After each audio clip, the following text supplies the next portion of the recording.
Paulista apresenta Momento O Inédito Viável, com Emerson W. Dias, o provocador filosófico.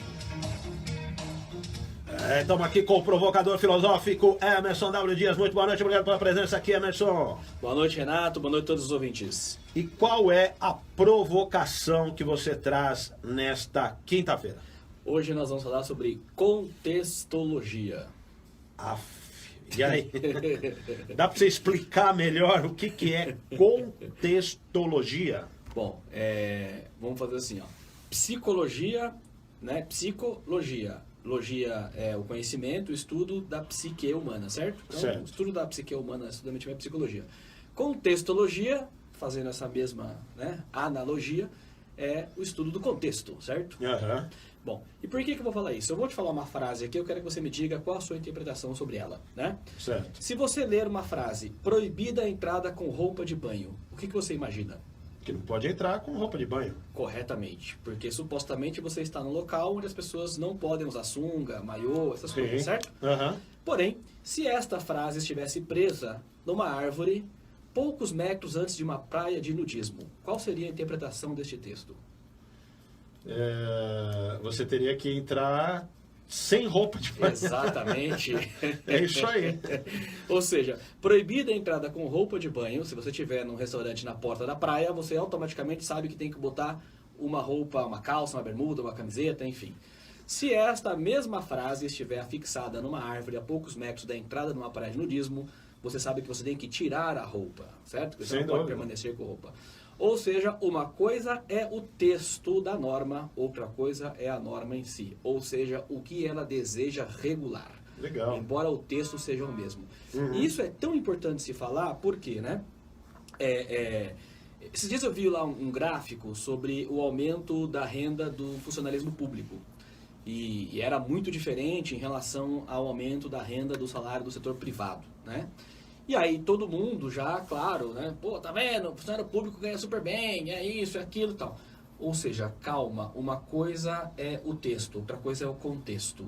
Por quê? Quando você faz uma dissecação sobre os números, você percebe que este aumento do salário do funcionalismo público, ele está nos cargos embaixadores, ministros, né? Pessoal do judiciário aí, né? Ministério Público, Sim. Toda essa galera. A massa, policiais, professores, bombeiros, servidores de forma geral, muito pelo contrário, né? Não refletem este aumento. É claro que a gente sabe que aí tem algumas pessoas que entram aí pelos conchavos, né? Aquela coisa de indicação e tal, e tem grandes salários. Mas a massa, aquela que é concursada, que trabalha ali no dia a dia, né? Não tem essa realidade. Então, ou seja, calma, é preciso entender o contexto que foi publicado este número. Um segundo exemplo, né, que esses dias estava discutindo, e as pessoas falando sobre renovação do Congresso, né, vai ter eleição e tal. Sim. Temos que renovar o Congresso. Sim, apoio completamente a renovação do Congresso. Mas a gente precisa tomar muito cuidado com a renovação, porque você pode ter a renovação bruta e a líquida. A renovação bruta, renovou 50% do Congresso, é porque novos nomes entraram lá. Só que quando você olha esses novos nomes, eles são filhos, netos, maridos, esposas, ajudantes, secretários de caras que já estavam lá.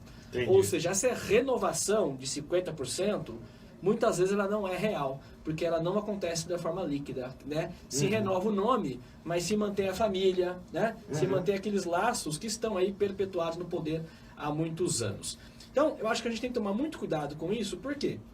Existe uma guerra, né, hoje, nos debates, porque assim, você faz um elogio a uma pessoa de um partido, automaticamente você já é rotulado como sendo um apoiador do partido. Não, você fez um elogio a uma pessoa, a um ser humano, né? Sim. E você não está dizendo que a pessoa seja perfeita, porque ela pode ter vários defeitos e tem, né? Inclusive, às vezes você menciona os próprios defeitos no mesmo comentário, mas a pessoa só lê o que interessa a ela, né? Porque ela quer te rotular deste ou daquele outro lado. Que é a mesma coisa que você falava agora há pouco aí, né? Que foi preso o Beto Richa, que é do PSDB, né? E nós sabemos que se não fosse foro privilegiado, já tinha muita gente do PSDB em cana. Sem dúvida. Porque escândalos atrás de escândalo, telefonema grampeado mandando matar, tem tudo isso aí dentro do PSDB. Mas as pessoas, há um tempo atrás, quando a Lava Jato começou, porque só fala do PT, não fala do PSDB. Mas espera aí, uma coisa é falar de um, falar do outro, outra coisa é o fato em si. Teve corrupção no governo do PT. Sim. Todo mundo sabe, está provado isso, né? Então, quer dizer, reconheça a culpa, né? Aí depois você pensa em atacar o outro. Ah, mas o outro não foi julgado. Tudo bem, isso é um outro fato. Mas o fato é que você se corrompeu, você cometeu atos de corrupção. E agora a mesma coisa, né? Quando você fala em relação ao Jair Bolsonaro e você aponta as inconsistências que ele tem na carreira dele, as pessoas, não, tá vendo? Você é petista, você é esquerdista, você é aquilo, você... Cara, você está fazendo um comentário em relação ao candidato. Não significa que você está querendo dizer que tem um outro partido que não tenha feito as mesmas coisas que ele fez, né? Então, a gente precisa tomar muito cuidado, porque essa polarização das ideias empobrece o discurso. E a gente perde a capacidade de raciocinar sobre os textos em relação às normas. Ou seja, não é porque uma palavra foi colocada ali que ela tem exatamente o contexto e a interpretação que eu quero dar. É preciso ter cuidado para mais tarde não sofrer. É preciso saber viver. Isso é legal. Já é a música aí já. E agora, o Emerson, realmente muito bem colocado aí por você, porque há realmente esse embate hoje entre as pessoas, seja pessoalmente, seja nas redes sociais. Sim. E as pessoas acabam colocando uma venda nos olhos, né? Isso, tanto para defender um como para atacar o outro. Exatamente. E é realmente uma coisa absurda o que está acontecendo hoje no Brasil. Exatamente. Em termos políticos, né? E realmente é muito bem, as pessoas, muito bem trazido. E as mesmo. pessoas elas ficam ali caçando, tentando te enquadrar, É, né? Elas ficam ali te monitorando, tentando enquadrar. Ah, peguei você, seu petista, enrustido. Peguei você, seu esquerdista. Peguei... Cara, assim, discuta a situação, o fato em si, né? Depois você pensa se é que faz sentido você pensar onde você rotula. Mas olha o fato, né? Sim. O fato é, o camarada foi salvo, a vida dele foi salva porque ele foi atendido no hospital público. Se não fosse o hospital público, ele poderia ter morrido, né? Ou seja, então quer dizer, o fato é, o cara foi atendido no hospital público. Portanto, no hospital público tem gente boa lá atendendo. Claro que tem. Aliás, muita E gente que está por lá, isso, Emerson, que atende também na rede exatamente. privada, né? E por isso precisa ser investido, né? Porque não pode achar que o liberalismo nos salvará, ou o comunismo nos salvará. Não existe isso, porque essa contextologia é isso. Tem coisas que são melhores se tratadas no ambiente público, tem coisas que são melhores se tratadas com o privado. Tem que ter discernimento para não taxar tudo de um jeito só e achar que nós temos a solução para o mundo, né? Sem dúvida.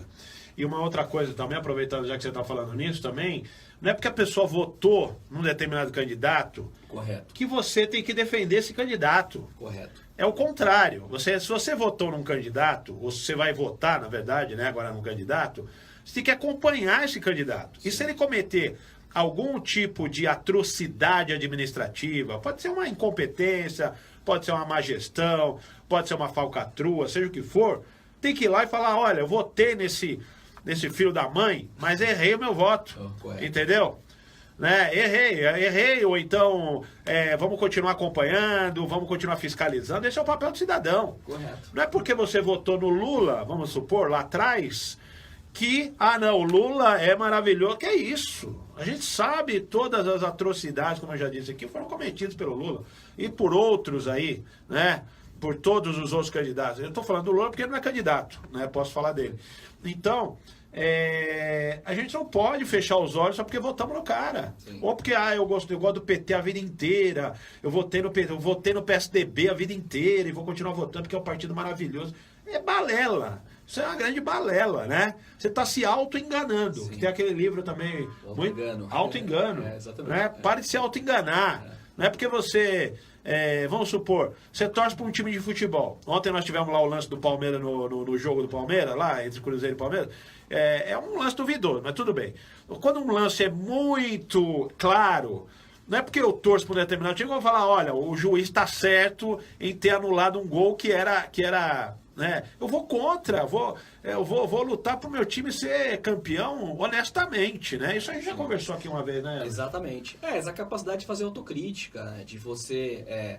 não é porque agora, né, existe um partido que está todo aí, né, no lamaçal, né, da corrupção e tal, que talvez elementos lá dentro não sejam todos eles são pessoas ruins, né? Não é isso. Você tem que saber identificar, né, as pessoas e saber escutar. Eu acho que esse é o fato mais importante, né?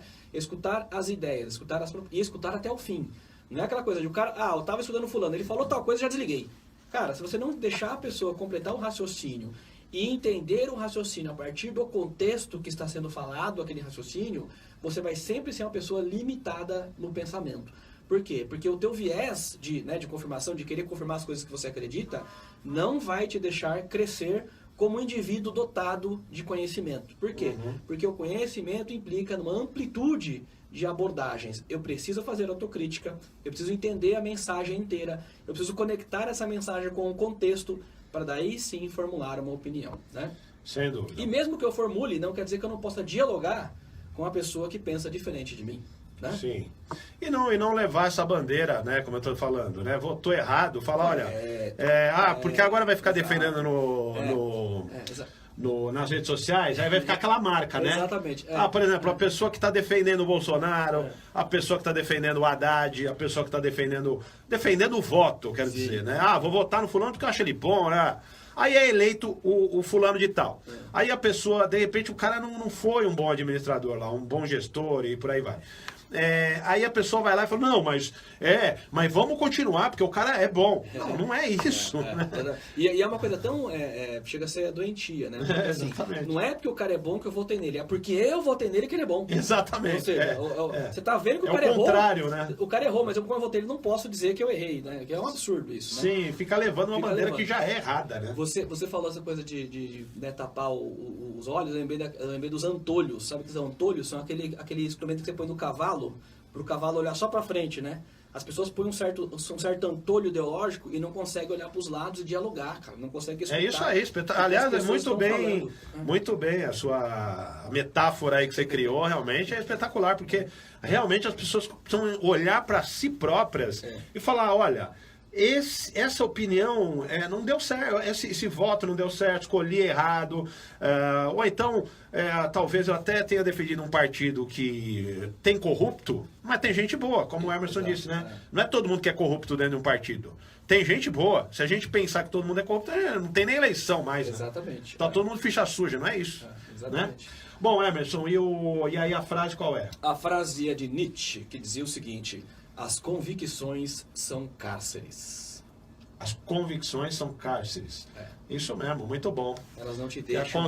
Não consegue abrir para o cenário, né? Não te tira o antolho. É verdade. Né? E aí você não consegue olhar para os lados e perceber que a vida também nas laterais. Sim. Né?